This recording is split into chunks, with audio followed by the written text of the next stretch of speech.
धुळे ग्रामीण विधानसभा मतदारसंघातील कापडणे येथे 5 MVA विद्युत उपकेंद्राचे लोकार्पण मोठ्या उत्साहात पार पडले। या उपकेंद्रामुळे कापडणेसह धनुर, लोणकुटे, तामसावाडी, हेळकवाडी आणि कोटक परिसरातील अनेक गावांचा वीज पुरवठा अधिक सक्षम, दर्जेदार आणि सुरळीत होण्यास मदत होणार आहे। या उपकेंद्रामुळे कमी दाबांची समस्या, वारंवार होणारी वीज पुरवठा खंडित आणि तांत्रिक अडचणी कमी होण्याची अपेक्षा आहे। शेतकरी, उद्योग व्यवसाय, लघु उद्योग आणि घरगुती ग्राहकांना याचा लाभ होणार असून शेतीसाठी अधिक विश्वसनीय वीज पुरवठा उपलब्ध होणार आहे। या लोकार्पण सोहळ्याला भाजप जिल्हा अध्यक्ष बाळू खन्नारे, विविध अधिकारी, लोकप्रतिनिधी, पदाधिकारी आणि परिसरातील मोठ्या संख्येने ग्रामस्थ उपस्थित होते। गडचिरोली जिल्ह्यात अतिमुसळधार पावसाचा इशारा देण्यात आल्याने खबरदारीचा उपाय म्हणून कुरखेडा, धानोरा आणि अहेरी या 3 तालुक्यातील सर्व शासकीय व खासगी अंगणवाड्या, प्राथमिक व माध्यमिक शाळा, महाविद्यालय तसेच कोचिंग क्लासेस आज गुरुवारी सुट्टी जाहीर करण्यात आली आहे। हवामान विभागाने जिल्ह्यासाठी रेड आणि येलो अलर्ट जारी केला असून अनेक भागात मुसळधार पाऊस सुरू आहे। काही ठिकाणी रस्ते पुराच्या पाण्याखाली प्रभावित झाले आहेत। विद्यार्थ्यांच्या सुरक्षेच्या दृष्टीने संबंधित तहसीलदार कार्यालय आणि आपत्ती व्यवस्थापन पदाधिकाऱ्याने हा निर्णय घेतला असेल। पुण्यश्लोक अहिल्यादेवी होळकर शेतकरी कर्जमाफी योजना 2026 अंतर्गत KYC करताना पोर्टलवर दिसणारी कर्ज रक्कम आणि बँकेच्या कर्ज खात्यातील प्रत्यक्ष थकबाकी यामध्ये मोठी तफावत आढळत असल्याने आरोप करण्यात आले आहे। या तफावतीमुळे अनेक शेतकऱ्यांना बँकेकडून अतिरिक्त रक्कम भरण्यास सांगितले जात असल्याचे शेतकऱ्यांनी संभ्रम आणि नाराजी निर्माण होत आहे। या प्रकरणाची सखोल चौकशी करून बँकांनी कर्जमाफीसाठी पाठवलेल्या लाभार्थ्यांची व रकमेची शहानिशा करून यादी जाहीर करावी अशी मागणी करण्यात येत आहे। तफावत दूर होईपर्यंत शेतकऱ्यांकडून अतिरिक्त रक्कम भरण्याची सक्ती करू नये। कर्जमाफी प्रक्रियेत पूर्ण पारदर्शकता आणून शेतकऱ्यांना न्याय द्यावा अशी मागणी आंदोलन प्रकाश भिसे यांनी केली आहे। अर्धापूर केळी मार्केटमध्ये काही व्यापारी आवश्यक परवानगी व नोंदणीशिवाय केळी विक्री खरेदीचा व्यवसाय करत असल्याची चर्चा सुरू आहे। काही मोजके व्यापारी संगनमत करून केळीचे दर नियंत्रित करत असून त्यामुळे शेतकऱ्यांच्या मालाला योग्य भाव मिळत नसल्याचा आरोप करण्यात आला आहे।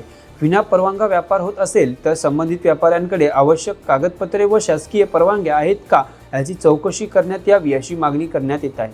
गंभीर मुद्द्यांकडे जिल्हाधिकारी यांनी लक्ष देऊन सखोल चौकशी करावी अशी मागणी करण्यात येत आली असून काँग्रेस तालुका अध्यक्ष प्रतापराव देशमुख बारडकर यांनी हा मुद्दा उपस्थित केला आहे। आज आम्ही केळी उत्पादक शेतकऱ्यांची कवडीमोल भावाने खरेदी केली जात आहे, त्या संदर्भात आम्ही न्याय मागण्यासाठी आज जिल्हाधिकाऱ्यांना निवेदन देण्यासाठी या ठिकाणी आलेलो आहोत। आणि आजची जर परिस्थिती बघितली तर 3100 रुपयाचा भाव हा 900 रुपयाहून टेकलेला आहे आणि व्यापाऱ्यांची जी मनमानी आहे याच्यावर कुठल्याच प्रकारचं कुणाचं नियंत्रण नाही। 100% आणि आजही कुठल्याही व्यापाऱ्याकडे लायसन वगैरे, परवाना वगैरे कोणाकडेच नाही। विना परवाना चाललेला हा खेळ कुठेतरी थांबला पाहिजे। आणि यापूर्वीही जिल्हाधिकारी साहेबांनी या संदर्भात बैठक घेतली होती आणि त्यावेळेस व्यापारी आणि शेतकऱ्यांना एका जागी एकत्रित बसून त्यावर नियंत्रण कसं आणायचं हा मुद्दा ठरला होता, परंतु त्याला पूर्णपणे केळी व्यापाऱ्यांनी त्याला केराची टोपली केली आहे। त्या अनुषंगाने आज आम्ही जिल्हाधिकारी साहेबांची भेट घेण्यासाठी आलो। आजची परिस्थिती बघितली तर हा 900 रुपयाचा भाव आज शेतकऱ्यांना घराच्या बाहेर काढण्यासाठी जवळपास 70 रुपये खर्च येतो आणि त्या घराला फक्त 40 रुपये व्यापारी खरेदी करतात। म्हणजे 30 रुपयाने जवळपास मायनस असलेला शेतकरी लागवड खर्चही निघत नाही। ही परिस्थिती जर राहिली तर येणाऱ्या काळामध्ये केळी हे पीक या आपल्या ज्या भागातून जे माहेरघर संपलं जाते त्याच्यातून नेस्त नाबूद होईल अशी भीती सर्वांना आहे। आणि हा आवाज कुणी उठत नसल्यामुळे एक सामान्य शेतकऱ्याचं शिष्टमंडळ आज या जिल्हाधिकाऱ्यांकडे धाव घेऊन आलोत। याच्यावर निश्चितच काहीतरी तोडगा निघाला पाहिजे। तालुक्यात समाधानकारक पाऊस, शेतकरी आनंदी। खरीप पेरणीनंतर पहिला मोठा पाऊस पडत असल्यामुळे शेतकरी पिकांसाठी पुरेसा पाऊस पडत आहे, त्यामुळे सुकायला आलेली पिके आता जोमाने वाढतील। यावर्षी जून आणि जुलै कोरड्यात जाईल या भीतीने शेतकरी चिंतित होता, पण सकाळी 6 वाजल्यापासून पावसाने झोत धरत सतत नाले आणि ओढे वाहत आहेत। ग्रामपंचायत प्रशासनाचा भोंगळ कारभार आणि दुर्लक्षमुळे कुंभा मस्जिद, गवळीपुरा ते अकोला जिल्हा मध्यवर्ती बँकेपर्यंतचा रस्ता, पसरलेली घाण, कचरा आणि मोकाट जनावरांचा सुटसुटीत वावर, त्यामुळे स्थानिक नागरिक आणि शाळकरी विद्यार्थ्यांचे जगणे असह्य झाले आहे। नमाज पठणीसाठी मस्जिदीत जाणारे नागरिक तसेच दररोज शाळेत ये जा करणारे लहान मुलांना या तुंबलेल्या घाणीचा आणि पसरलेल्या तीव्र दुर्गंधीचा मोठा त्रास सहन करावा लागत आहे। संबंधित प्रशासनाच्या या गंभीर दुर्लक्षेमुळे स्थानिक नागरिकांच्या आरोग्याचा प्रश्न ऐरणीवर आला असून साथीचे रोग पसरण्याची भीती व्यक्त केली जात आहे। या संदर्भात सलीम पिरू रेखीवाले यांच्यासह अनेक रहिवाशांनी ग्रामपंचायत प्रशासनाविरुद्ध आक्रमक भूमिका घेतली आहे. गिरणा धरणातून पाणी सोडण्याचा इशारा, नदीकाठच्या नागरिकांना सतर्क राहावे. महाराष्ट्र शासनाच्या जलसंपदा विभागांतर्गत पाटबंधारे उपविभाग चाळीसगाव यांनी गिरणा धरण परिसरातील नागरिकांसाठी सतर्कतेचा इशारा जारी केला आहे. विभागाने दिलेल्या माहितीनुसार गिरणा धरणाच्या पाणलोट क्षेत्रात सुरू असलेल्या मुसळधार पावसामुळे दिनांक 30 जुलै 2026 रोजी 12 वाजेपर्यंत धरणात 204.43 दलघमी सुमारे 98.20% पाणीसाठा झाला आहे. तसेच भारतीय हवामान विभागाने 30 व 31 जुलै रोजी अतिवृष्टीचा इशारा दिल्याने धरणातील पाण्याची आवक आणखी वाढण्याची शक्यता व्यक्त करण्यात आली आहे.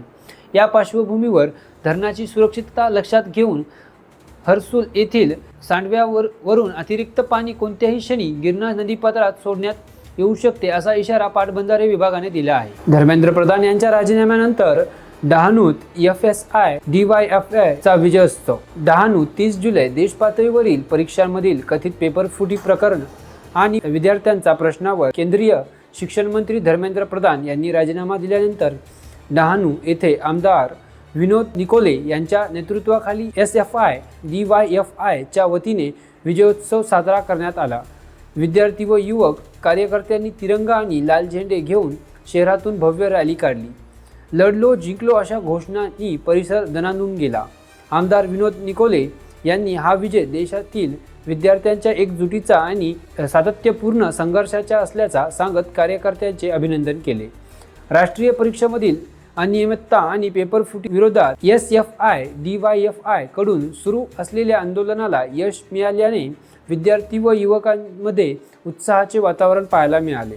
अझीम प्रेमजी यांच्या वाढदिवसानिमित्त 425 विद्यार्थ्यांना शालेय साहित्य वाटप. उद्योगपती व समाजसेवक अझीम प्रेमजी यांच्या 81व्या वाढदिवसानिमित्त सामाजिक कार्यकर्ते सुनील राजाराम चौधरी यांच्या वतीने ग्रामीण भागातील 425 गरजू विद्यार्थ्यांना शालेय दप्तर, वह्या आणि लेखन साहित्याचे वाटप करण्यात आले.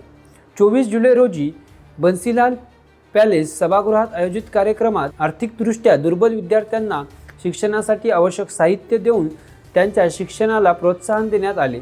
यावेळी विविध मान्यवरांनी सुनील चौधरी यांच्या सामाजिक कार्याचे कौतुक केले. या उपक्रमाच्या यशस्वी आयोजनासाठी चौधरी परिवार व मित्रपरिवाराने विशेष परिश्रम घेतले. कार्यक्रमाला शिक्षक, विद्यार्थी, पालक आणि नागरिकांनी मोठ्या संख्येने उपस्थित होते. अमळनेर पोलिसांची व्यापक कॉम्बिंग ऑपरेशन. शहरातील कायदा व सुव्यवस्था मजबूत करण्यासाठी अमळनेर पोलिसांनी व्यापक कॉम्बिंग ऑपरेशन राबवून विविध गुन्हेगारी प्रवृत्तीवर धडक कारवाई केली. या मोहिमेत अवैध शस्त्र बाळगणारे, दारूबंदी व जुगार प्रकरणातील आरोपी, सार्वजनिक ठिकाणी मद्यपान करणारे, वाहतूक नियमांचे उल्लंघन करणारे तसेच फरार व वॉरंटधारक आरोपींवर कारवाई करण्यात आली. एम्स ॲक्ट अंतर्गत पिस्तूल आणि तलवार प्रकरणात स्वतंत्र गुन्हे दाखल करण्यात आले. याशिवाय 113 संशयित व्यक्तींची तपासणी, 25 हेक्टरची चौकशी तसेच 16 हॉस्टेल लॉजची तपासणी करण्यात आली. मोहिमेदरम्यान बेपत्ता 6 महिन्याचा शोध घेण्यात आला असून विविध वॉरंट व समन्स अंमलबजावणी करण्यात आली. गुरनोली गावातील 70 वर्षापूर्वीचा तलाव फुटला, 10 हेक्टर शेतीचे नुकसान. तालुक्यात झालेल्या अतिमुसळधार पावसामुळे गुरनोली गावातील सुमारे 70 वर्षापूर्वीचा तलाव फुटल्याने मोठे नुकसान झाले. तलावाचे पाणी वेगाने बाहेर पडल्याने गुरनोली पिंपळगाव मार्गाचा काही भाग वाहून गेला असून 10 हेक्टरहून अधिक शेतीचे नुकसान झाल्याचा प्राथमिक अंदाज. घटनेची माहिती मिळताच तहसीलदार शशिकांत जाधव यांनी घटनास्थळी भेट देऊन परिस्थितीची पाहणी केली. नुकसानग्रस्त शेती आणि रस्त्याचा पंचनामा करून अहवाल सादर करण्याचे निर्देश संबंधित अधिकाऱ्यांना देण्यात आले. रस्ता तातडीने दुरुस्त करून वाहतूक सुरू करावी तसेच नुकसानग्रस्त शेतकऱ्यांना त्वरित आर्थिक मदत द्यावी अशी मागणी ग्रामस्थांनी केली आहे. पुरणगाव येथे श्री कालभैरवनाथ मंदिर परिसरात वृक्षारोपण. पर्यावरण वर्धनाचा संदेश देण्यासाठी पुरणगाव ग्रामस्थांच्या वतीने श्री कालभैरवनाथ मंदिर परिसरात वृक्षारोपण कार्यक्रम उत्साहात पार पडला. या कार्यक्रमात ग्रामस्थ आणि मान्यवरांच्या सहभागातून विविध प्रकारच्या वृक्षांची लागवड करण्यात आली. यावेळी उपविभागीय पोलीस अधिकारी, पोलीस निरीक्षक, ग्रामपंचायत पदाधिकारी व नागरिक उपस्थित होते. वाढते प्रदूषण, हवामानातील बदल आणि कमी होत असलेले हरित क्षेत्र लक्षात घेता प्रत्येक नागरिकाने किमान एक वृक्ष लावून त्याचे संगोपन करावे असे आवाहन करण्यात आले.